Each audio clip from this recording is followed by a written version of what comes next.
Hey everyone, welcome to my channel. I'm Carrie Bartholomew, otherwise known as Cara Marcel. It's complicated, I know.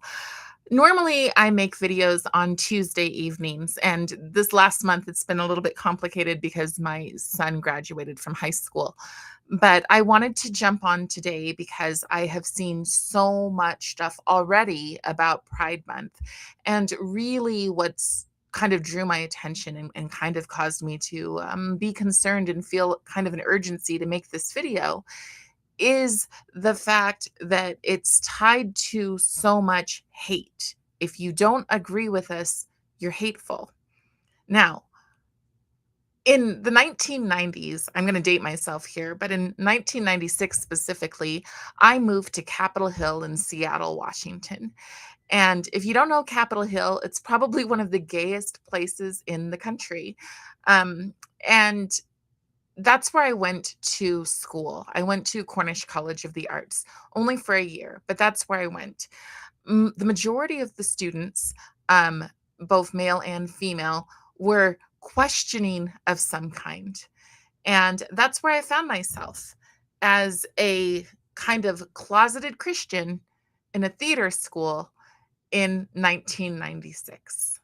Now, here's the thing.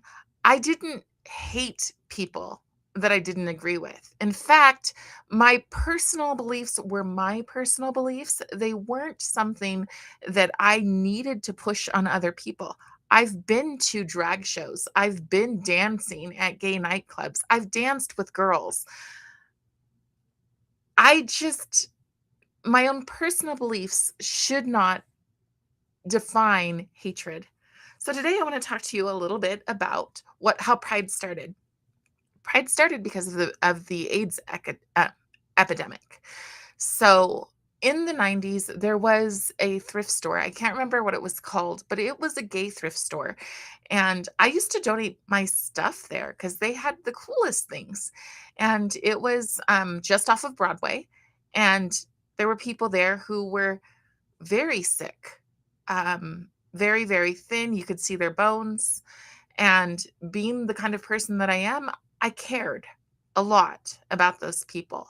Now, I did not know what Pride Month represented back then. I only found out what Pride represented actually a few months ago when Jillian Michaels was talking about it.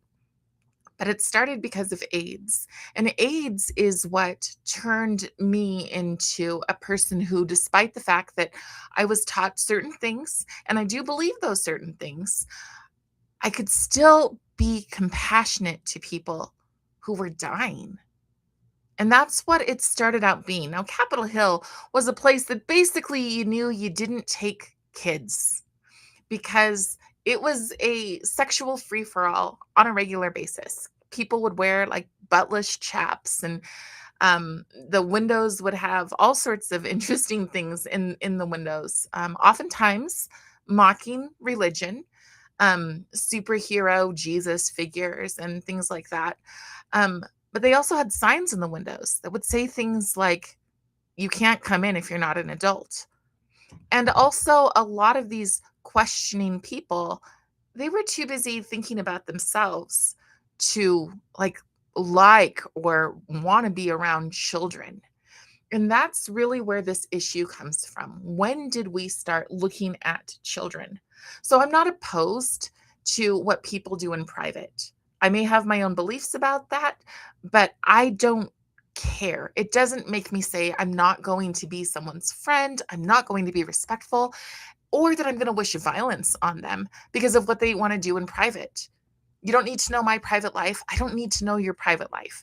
And what I have found a lot of times is that there are homosexual people who feel that way as well. What I am opposed to is the intentional subverting of what parents want for their families. And that can go in any direction. I particularly want to protect children, so I don't really understand trying to infuse kids with sexual ideas. And when I say sexual ideas, I'm not just talking about lesbian or gay. In fact, I'm not even primarily talking about that. as an adult survivor of sexual abuse, I don't think that normalizing sex for young children or anyone K through 12 is really appropriate. Now, are there kids who have sex? Absolutely. Not as many as you might think, though, which has been interesting to me. I expected high school to be a free for all. But having a child who just graduated, I know that that's not necessarily the case. So let's talk about who started kind of queer theory. And she will look kind of how you expect her to. Let me make a better picture here. Her name is Judith Butler. Judith Butler started queer theory. You can find the information that I have and that I'm going to read is from um, New Discourses. And I love that channel, which is by James Lindsay. I love that channel because they include the sources of where these ideas are coming from. So let me just read this. Queer theory exists in a nutshell to antagonize norms. Okay, so the goal is not this normal, quote unquote, idealistic family, two girls, two boys, whatever kind of thing, becoming normal, walking their dog, having normal jobs, whatever. That is not the goal. The goal is that anything that can be considered normal by society, even if accurate, and a neutral description, i.e., a woman, and thus that carries or can be construed to imply a morally normative expectation about it, which is deemed intrinsically oppressive. So anything normal is oppressive. Today, I was listening to something on criminal justice study or criminal criminology.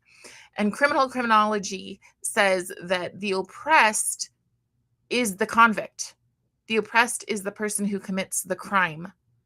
So we're taking any kind of normal and we're destroying that. We're dismantling it, taking it down and taking it down. So this again is not about the fact. Now, I look at this Judith Butler person and I think obviously this is a person who does not like gender norms. Um, and when I'm looking at her, I think, maybe she had a hard life because maybe she didn't really feel extremely feminine. I am assuming here.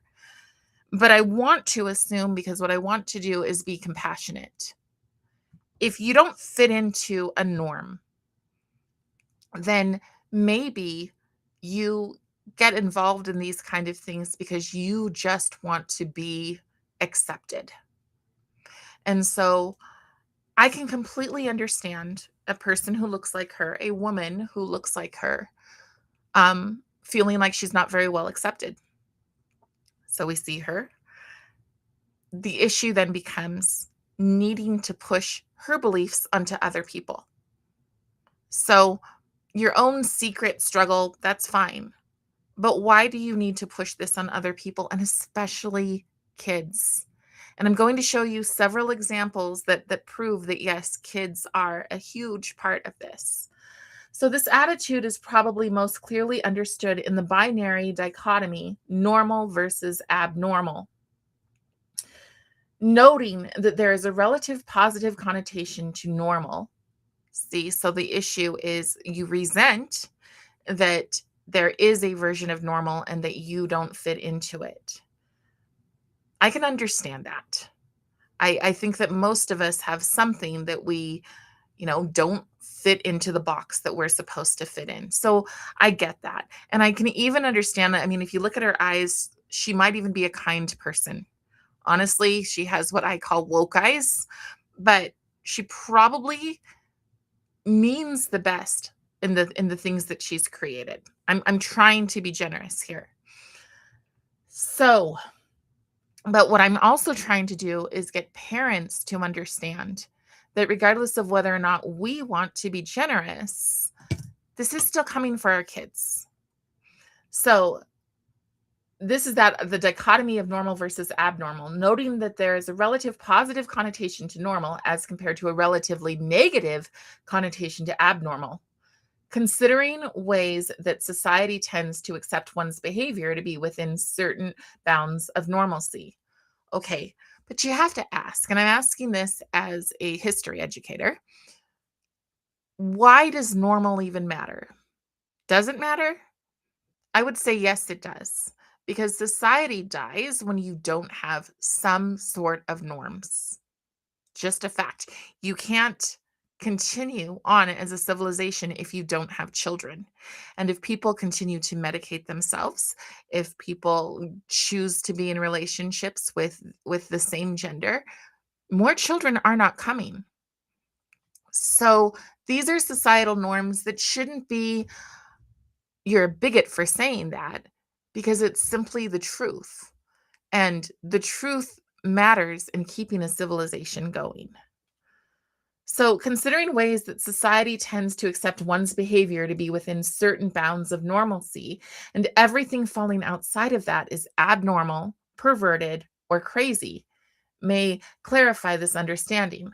Queer theory should merely seek to expand the boundaries of normal to include circumstances like homosexuality or stretching the ideas further, intersex conditions, but to abolish the idea that normal is anything but constraining and oppressive. So, your quote unquote normal life, your heterosexual life, is automatically seen as oppressive.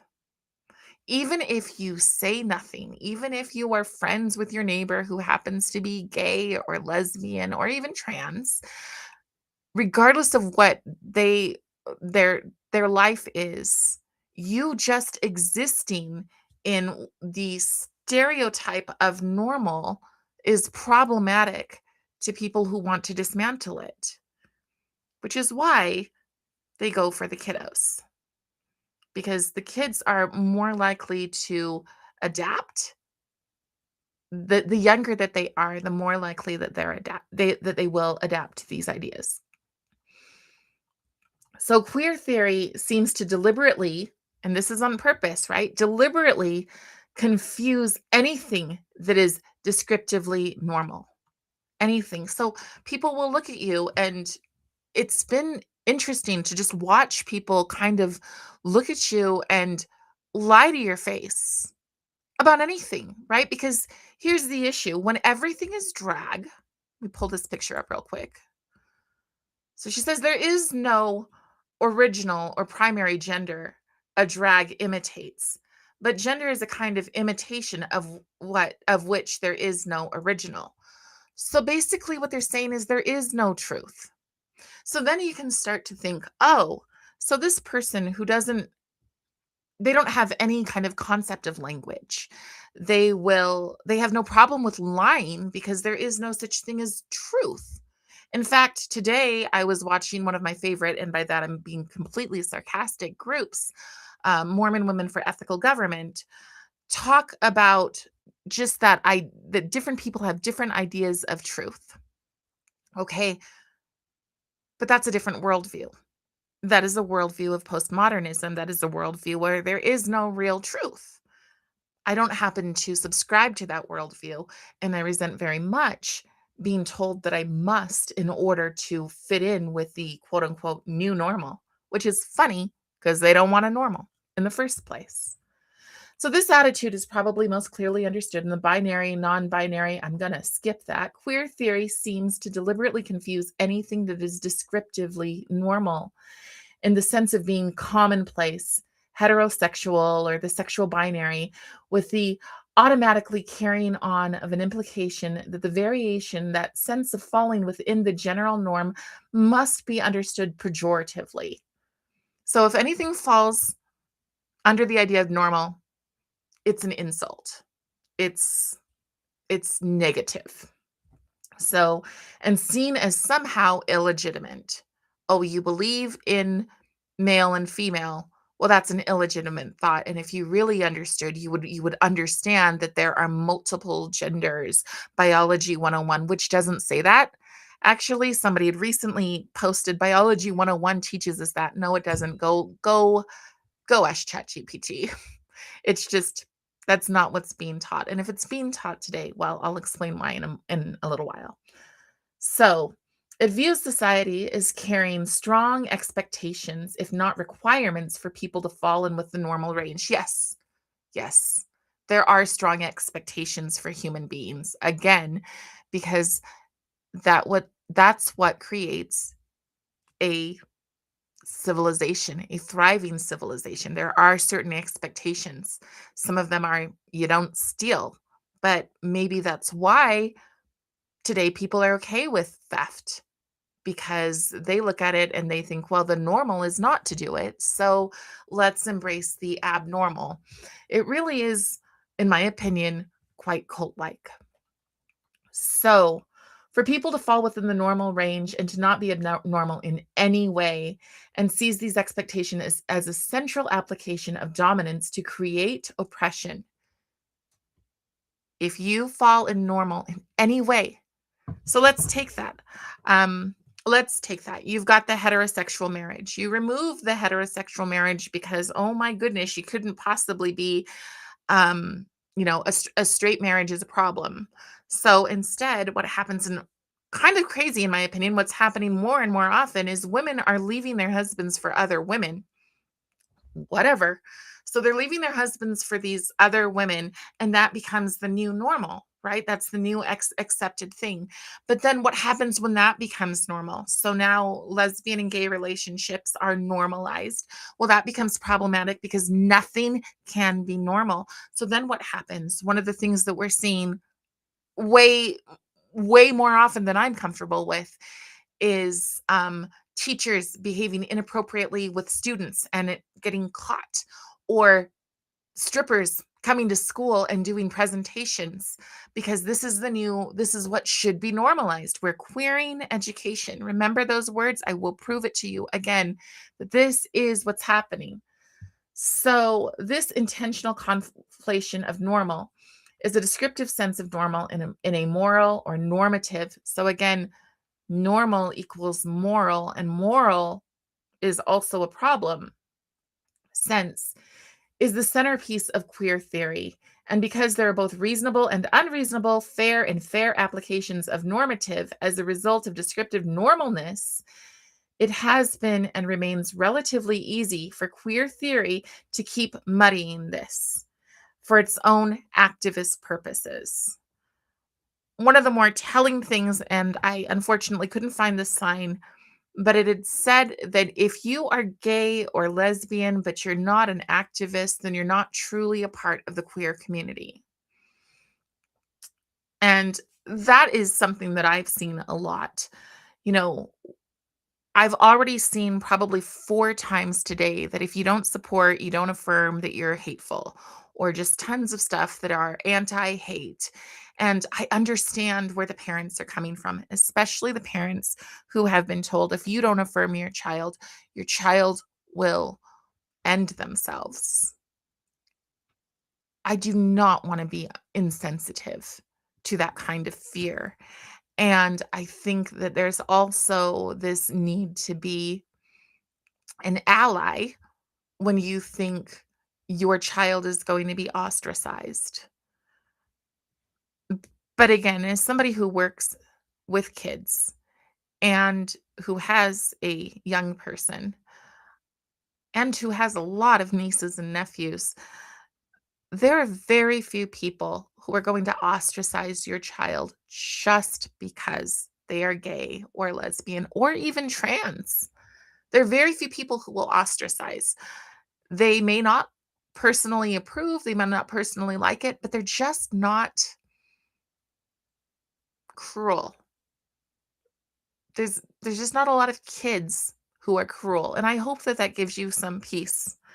Um, because the opposite side of that is that when your allyship becomes so totalitarian that you need to attack the people who aren't part of your group. See, being tolerant used to mean that people you go your way, I'll go my way, and we don't wish ill on each other. That's what being tolerant used to mean. Now, this new desire to tolerate means that we must celebrate. And I fundamentally cannot celebrate things that I do not agree with. That is hypocrisy and cowardice. And so I can't do that. But I don't agree with being monstrous towards people. So the other day I was in the store, I was in a Goodwill, and my cashier was a very nice young man, obviously a questioning young man, if not a transgender person, but a very, very nice young man. We had a great conversation. He asked me about my day. I told him what I was going to do. And in the end, he liked me enough that he just did his little thing and gave me the employee discount on what I was getting. Very nice. He never had to have a discussion with me about what I believed about him, nor did I have to have that belief the other direction. See, that's real tolerance. And being told or watching that somehow that's hatred today, I think that you need to reflect on that because you might be the person more likely to hate. You're the person more likely to slander someone else just because they do not fundamentally agree with you. So that is Judith Butler again. So let's talk about this idea of drag because I see it everywhere. I see it in James Tallarico. Drag is pretending to be something that you're not. That I think in a nutshell, at least that's the way that I see drag. I see drag as I'm going to put on all this stuff. I'm going to oftentimes make a mockery. And it's been interesting to me to hear these terms. I no longer have to gatekeep. I don't have to gatekeep womanhood. So men are not even trying as they put on women's items and demand that people treat them like a female. They don't even have to try anymore because there is no true way to be a woman to these people, or there is no true way to be a man. It's just this fluid conglomerate that is going to hurt so many people. So let's talk about some of the people that it hurts. And I'm just going to show you a few people that I know. Okay. The guy on the end, I don't know him. I mean, I know who he is. He's an influencer. He's very gay. He's very queeny in his gayness. Lots of attitude. But I like what he says. I like a lot of what he says. He has a show called Respectfully, and I like him. This person here, though, this man, I adore so much that I would consider him a brother. And he's a gay man. He's a gay man and a therapist who speaks about the evils being done to children. And I adore him. So when I get called hateful because I don't agree, and he knows where I stand. As a Bible believing Christian, he knows where I stand on things. But just because, and I will say it, just because I believe something's a sin, oh my gosh, I'm not without it. I sin every single day, and I have some rather big ones for me. Maybe for the rest of the world, they wouldn't be that big, and I'm not going to go into them because it's nobody's business. Just like it's not my business. I see a very good man there. I also very much like this Becky Weiss person. Becky Weiss seems very wise to me. And one of the braver people that I see, and that I honestly pray that he doesn't get killed because he's out in Seattle doing his explaining the trans phenomena to people. And oftentimes he's very trolly when he does it, is Animosity Ari, who I interviewed a couple of weeks ago, or maybe a month ago. And he's a lovely human being who's also extremely hurt, both physically, because he went through the whole procedures, and also because he was groomed. He was literally groomed as like a 14-year-old sitting in a room with a bunch of men who liked the idea of him staying forever a quote unquote little girl. That's what this guy went through, and they're not supposed to talk because, see, if you don't have the right viewpoint, you're not supportive, you're not queer. Queer is an ideology, and quite frankly, it's a rather violent ideology. So let's go through this because I want to show you what I mean by violent here. Let me just pull this up. So here's how it works in our schools. All right. Stonewall means fight back, smash gay oppression. Okay. And this is obviously during like the 70s. Um, so this is Stonewall and it's smash that gay oppression. Now, I want you to hear that term Stonewall, and I want you to ask what the oppression was because back then people were getting beaten up in the streets, right? Back then there was a lot of real, genuine hate, not unlike what happened to African Americans. A lot of real, genuine hate at a certain point. And then this group of people, we got taught by our socialist teachers to be a little bit more kind. And I remember the first time I understood anything about homosexuality was because I watched the movie Philadelphia. And when I watched Philadelphia and I saw just quote unquote normal people living their normal lives to people who loved each other, um and then one of them gets AIDS and the other one can't get any help. All of those things, they added to my little 17 18-year-old mind, and I just thought, how could you hate someone?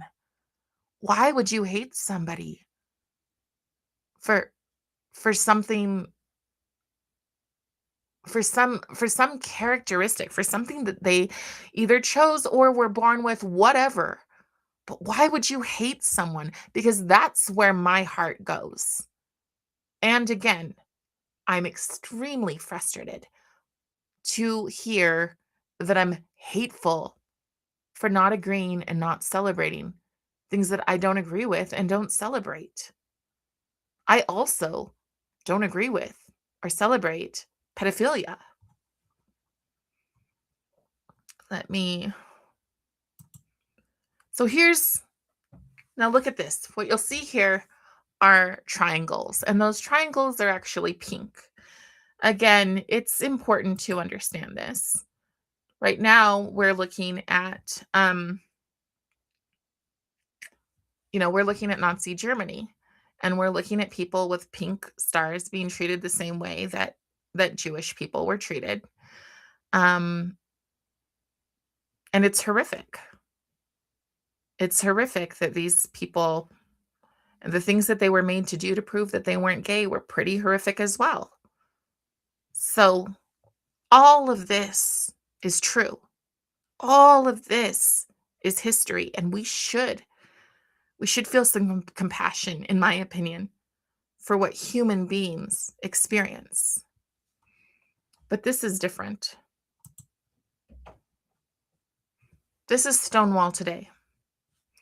Stonewall today has the Stonewall Book Award, which is LGBTQ books for kids. Okay, you can say, well, kids need to have their lives reflected. Fine. But when you do the Stonewall thing, you start to tell these kids that what they experience today, if that's, not a massive celebration, is the same thing that they experienced back then. And it's not. Nobody is walking into a classroom, lining up kids, and putting them on trains. Nobody is bullying gay kids in school simply because they're gay. You know why? Because they're told very, very clearly that the agenda in our schools is to support LGBTQIA+, even at the expense of themselves. They are told that LGBTQIA+ kids must be kept safe. that they are the most vulnerable kids. And then you wonder how some kid who doesn't feel very seen in school, some kid who isn't important, maybe isn't that attractive, whatever. You wonder how kids make the choices that they make. This is wrong. This Stonewall thing, this pretending that what kids experience today in the average classroom is the same as Nazi Germany is disgusting. So let's go back again to this guy. Smash gay oppression. They mean it. It is very violent rhetoric.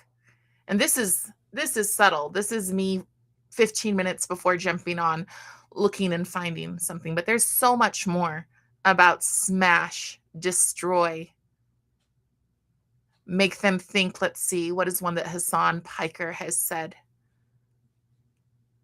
Hassan Piker and also the other guy, they're like, make conservatives afraid to go out in public.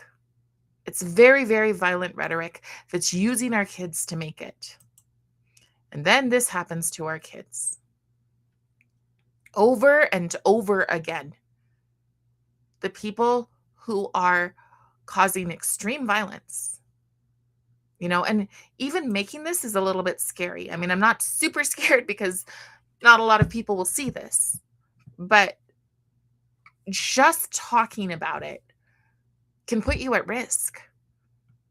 I remember in my own group, in my own small town, saying, I just think that if people are going to be taught about transitioning, they should be taught about the detransitioners.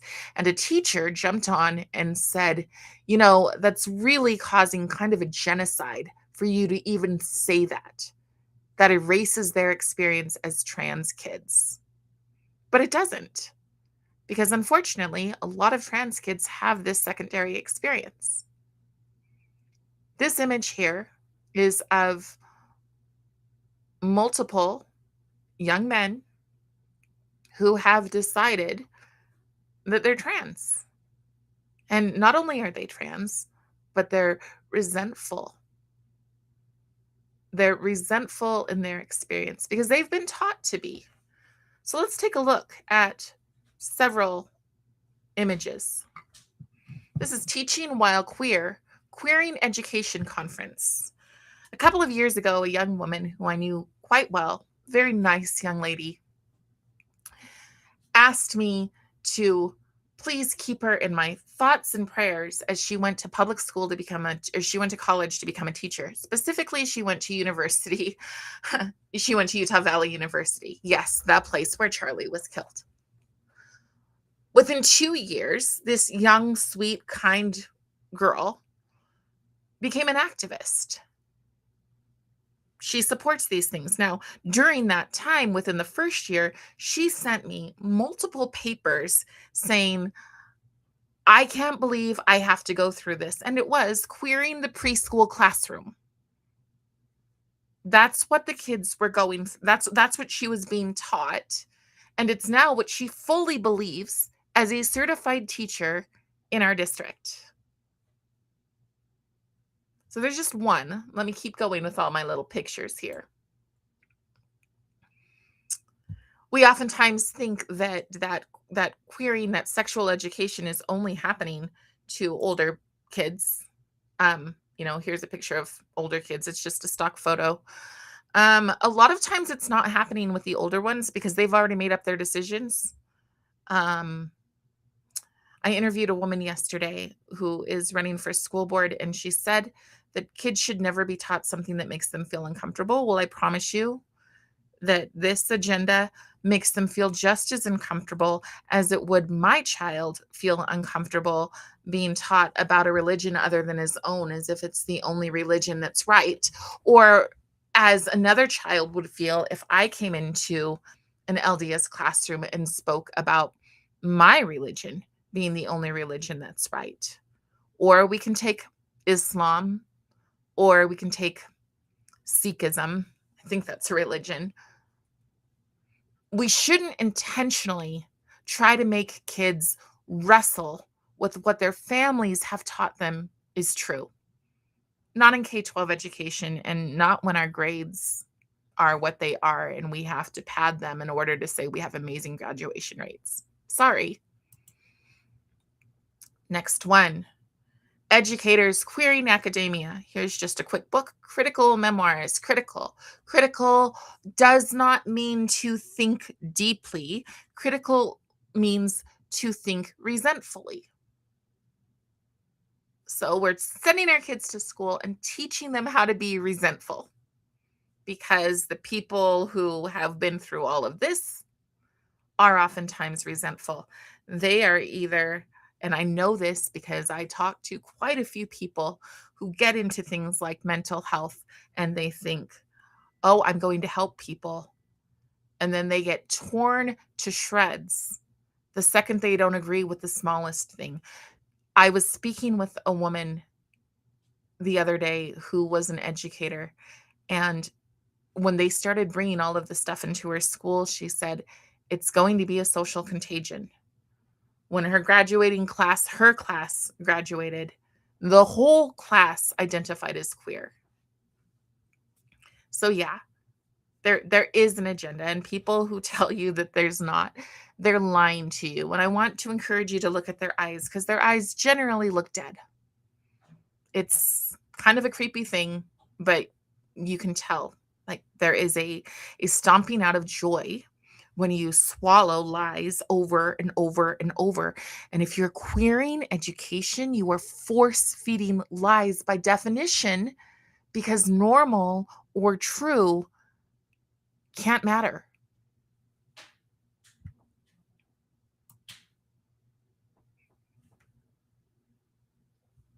Here's just an example of understanding pride. What I have seen is ethnic studies books, ethnic studies as in ethnicities, somehow teaching all of the gender things right on the top of the thing, and you're not supposed to be able to graduate 11th or 12th grade without memorizing all of the different genders. So here's some: lesbian, gay, bisexual, transgender, transsexual, queer, questioning, intersex, ally, asexual, and pansexual. But it's not in our schools.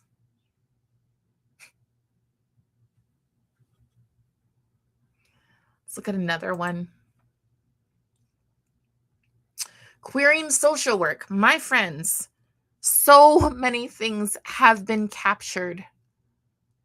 And I would encourage you to go look at my friends at the Radical Center who talk to people in medical care, in social work, in therapy. Queering social work. So you're taking the most vulnerable. Social work is often families that are already broken,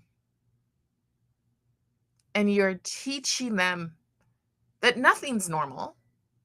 So let's take criminal social justice and let's take a member of the MAPS community, minor attractive persons. Let's take an uncle who's involved in that. Well, you can't really be upset about it happening because, there isn't really such thing as wrong. Queering social work. So when you have a real problem, take queering therapy, when you have a real problem and you decide, I need to go to a therapist because I really need to deal with my grief. And instead, your therapist leans into queer theory, leans into resentment theory, and always has to push because there's always an agenda.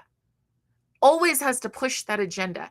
They're just using people as Trojan horses over and over again. Queering the curriculum, a school blog. Queer resistance. Resisting what? I had a young woman who went to a local high school and was a good friend of mine, a young good friend of mine. She looked up to me. And one day she said, we've been asked, we've been given this app, and this app has told us that we're supposed to go outside and protest.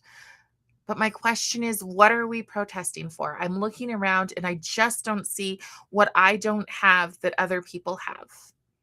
And absolutely, this girl was beautiful, athletic, intelligent, beloved by teachers and her peers. What did she not have that she needed to resist? And see, they never tell them that resistance always ends in violence. They never have that conversation with any of these kids. They just use them.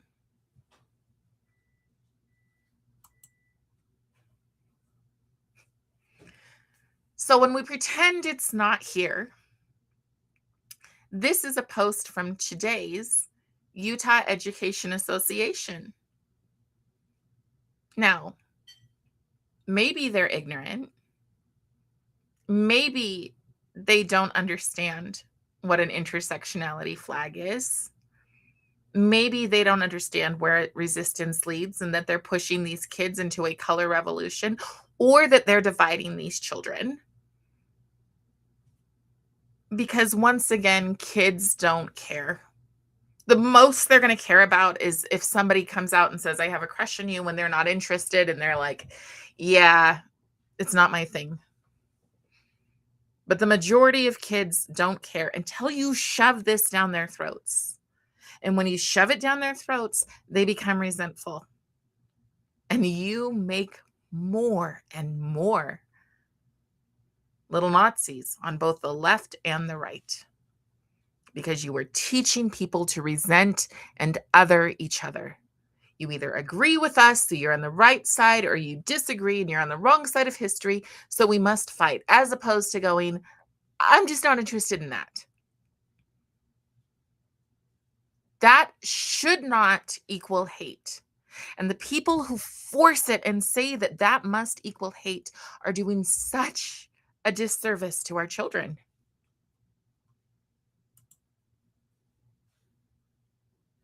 So here's an example of what hate has looked like in history. The picture on the right is punching a Jewish person. The picture on the left is mocking Christianity. Are we so far away from that today? Now, the mocking Christianity, where does that come from? Well, sometimes it comes from people who've gotten caught up in the whole you're either pro-Jewish or anti-Jewish thing.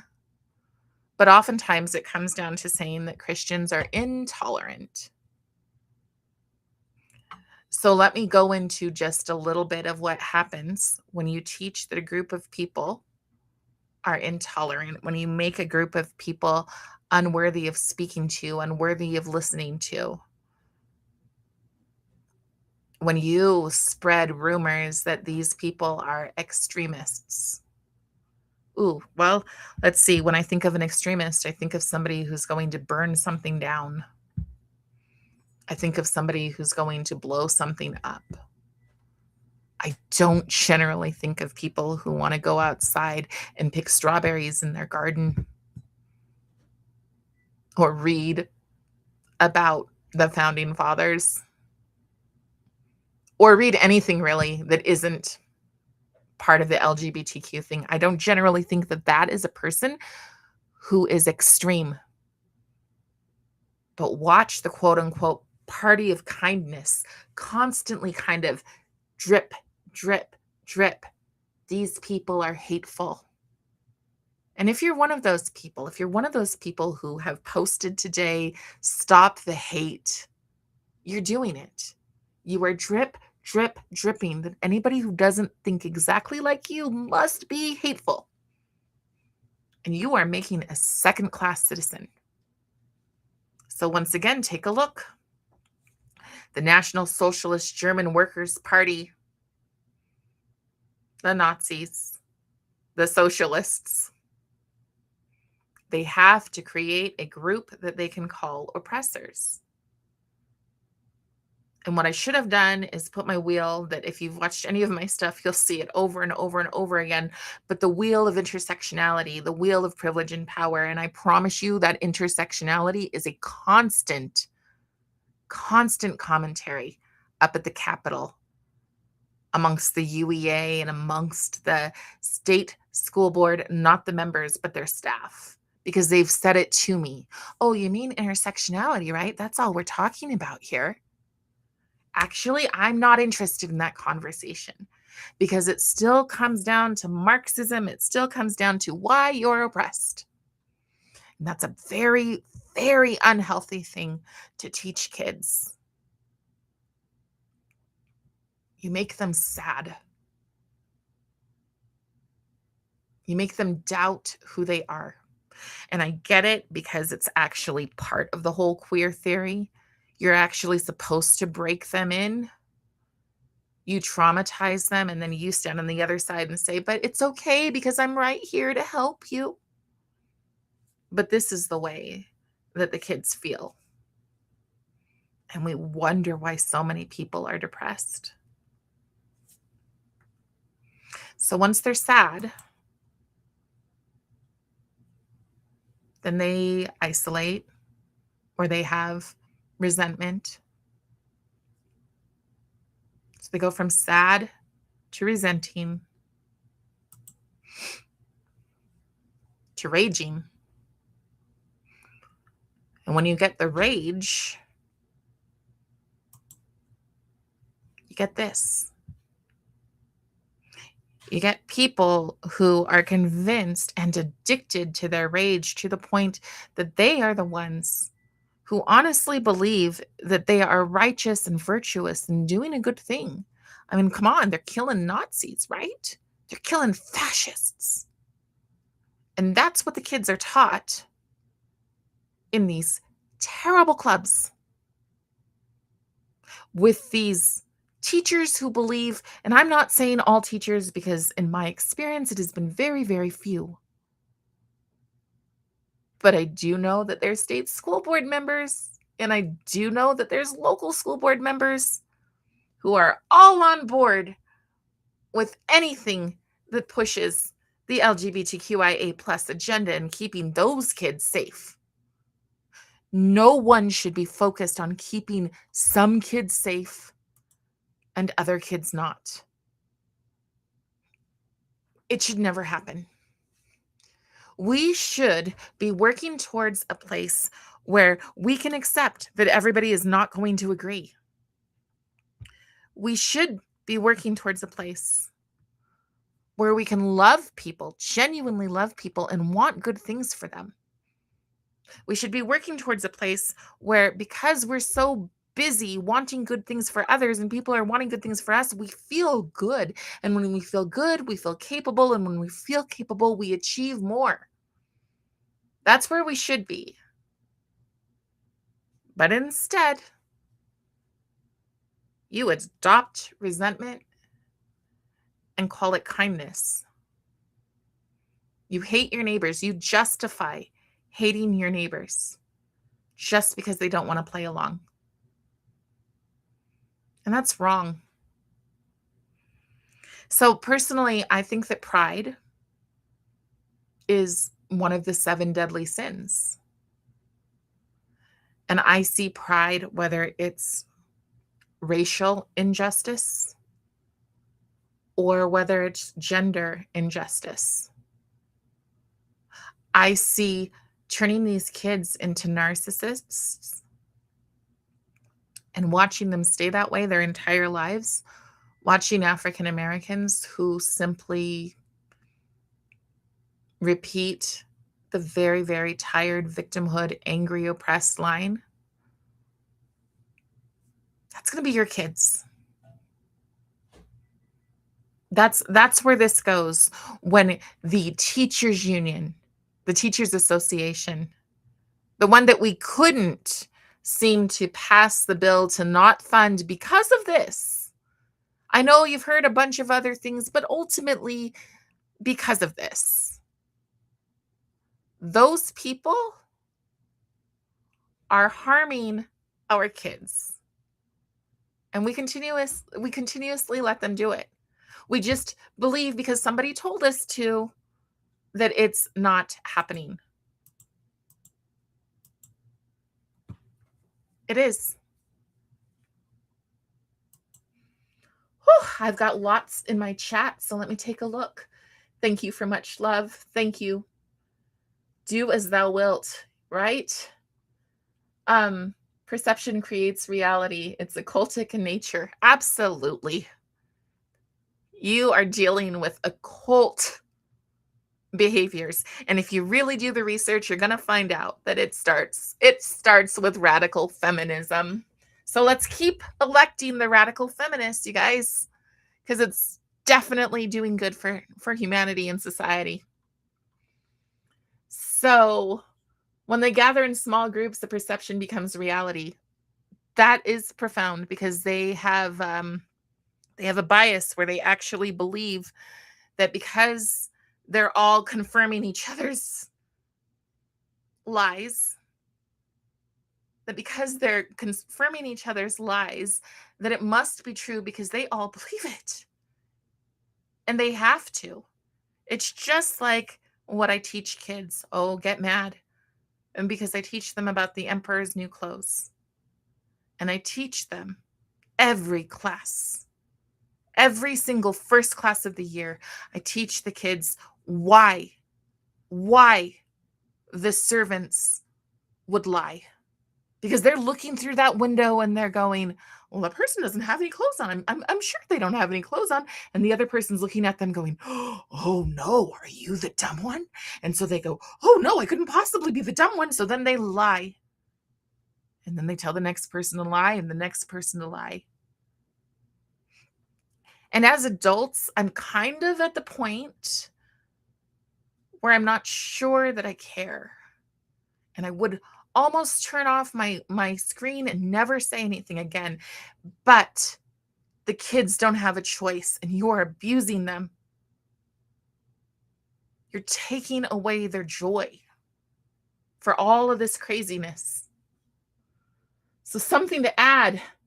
Every woman I know who ever left a man for a woman experienced a continual string of abuse. Ooh, that's awful. I mean, yeah, I think that's awful. Add to that a sad inability to break that pattern. I mean, I do think that there's a lot of people who come out. I liken it to like Sleeping Beauty and everybody is asleep. And truth can wake them up. But you have to do it in the right way. And I don't think I've quite mastered how to do that yet. That's my little plug to make sure you like, share, subscribe if you haven't.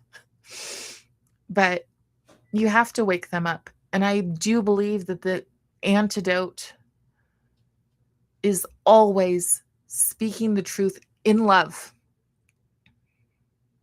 So I really genuinely hope that if you're on this page and you're going, oh, she hates, I hope that you have to wrestle with the fact that I don't. I don't. I hate the ideology that imprisons people, but I do not hate the person. I explain it to this way to people. If you're a fan of the show Modern Family, look at the dad. He's awkward with his gay son, says things a little bit off sometime. Over time he grew. Sure. Through a queer Marxist lens, he is evil. It allows zero room for growth and turns those trying to relate and understand into being pushed into the enemy camp. Yes, I do believe that the majority of the people who support this stuff have somebody in their family who's going through it. And it's hard, especially if you've been told that if you don't support and you don't affirm, they won't exist. I love it. We're all brothers and sisters here on this earth. Stonewall. A riot began due to the bar's relation to local mafias, not hatred. This is what makes queer Marxism more than an ideology. It's a religion. So a riot began due to a bar's relation to local mafias, not hatred. This is what makes queer Marxism more than an ideology. Again, if they don't believe in truth, then anything can be dropped in to be truth. I just know that Stonewall's little triangle, that's the thing that made me pay attention, because one of our junior highs had the triangle, the upside down pink triangle, to represent um, like 4 gay girls in the school. And um, that is teaching them that what they're experiencing now is the same as it was beforehand, and it's not. Just like blacks today are not experiencing the same oppression, although they will. They will if they keep on going with their, let's support illegal immigration stuff. But yeah, I think that these people, they don't know. And what's not fair is that they're telling these kids a story without giving them the truth behind it. Like I said, the whole, I want kids to hear the detransition stories too. If you're going to talk about transitioning, then you should also be showing right next to them in conjunction, boom, boom. You should be showing them the detransition stories, and they won't, because they'll call that hatred. And that's when you know your school is captured. So Stonewall was a lie. A black trans woman started it, being the heaviest, a false martyr. I think we should probably talk about the Jewish people being burned alive. Yeah. Yeah. And somebody says, how dare you? So thank you, everybody, for joining me. Please, again, like, share, and subscribe. There has to be another narrative than we're all just hateful. One thing I love about this little program is that it turns everything into reels. So you can share those shortly. They're usually under like 30 seconds, and they'll be up shortly. So please share those, and let's try to get a message across that we have to stop the lie that to disagree is the same as hatred, because it simply isn't. Bye, guys.